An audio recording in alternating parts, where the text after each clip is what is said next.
Number 9 of my 2025 non-negotiables. Beware of those who proclaim to be a victim in the problem they created. Let it cook. Beware of those who proclaim to be a victim in the problem that they created, from the highest end to the lowest end. Life is a long game of chess, and sometimes when you're playing the game of chess, you can't see the moves that are maybe 5 moves ahead of you because you're so focused about what's happening in your immediate squares. There are those who are actively trying to deceive you, and you let them. We let them. I've let them. What we're not doing anymore in 2025 going forward is letting the wool be pulled over our eyes, because the very people who we platonically, romantically, familially, businessly, you know where I'm going with that. The very people who we have ordained to give our trust to. My dad says it to me all the time: trust but verify. Even from the people who you trust the most. Never assume to presume, because that'll be the very time that you get hurt. And I'm not saying that you check them out of a negative place, but you check them out of, hey, just to cross-reference, these numbers are a little off, because you want to make sure that you get your full check, don't you? You want to make sure that when that medical bill comes out, you're not being overly charged, right? You want to make sure that your tax dollars are going where they say that they're going. You want to make sure, you see where I'm going: life, bills, the job, insurance, whatever it might be. Just know this: the very people that are telling you a tale are the very ones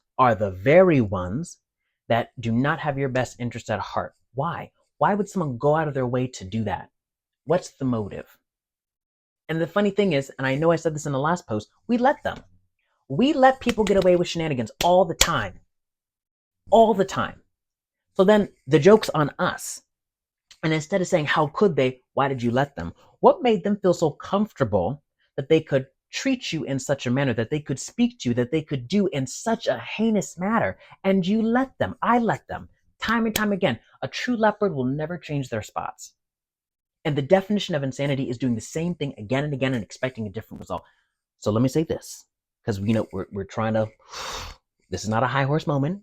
If the same is true of them, then the same is true of us, because human nature is a tricky one. Human nature, by design, we all have it within us to maybe be conniving. We all have it in us to maybe be untrustworthy. We all have it in us to choose the evil wolf. There are always two on any given day, and it's the one that we feed the most is the one that's going to have the most power in our lives.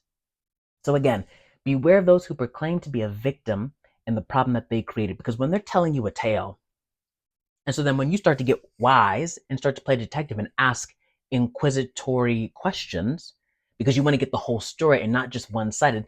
My mom told me this all the time: there's 3 sides to every story: yours, theirs, and then there's the truth. And the truth often comes with receipts, hard facts.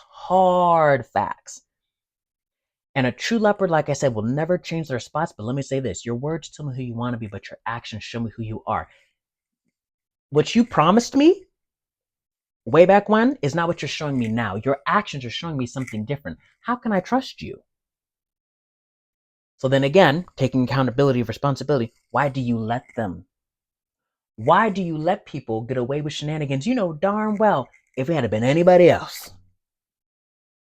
especially when it comes to family, especially when we put our trust in people who say that they have our best interest at heart. Now, to be fair, it could be mom, it could be dad, it could be a teacher, it could be an elected official, it could be someone that we deem well enough to put such trust. Trust is a very vulnerable thing, and to give it willingly, that says a lot about us, because something about them made us feel so comfortable that we could. I will never forget this, and my dad, he always preached this to me time and time again: trust but verify. It doesn't mean that they're bad, but people are people, and people have tendencies, for better or for worse. Let it cook.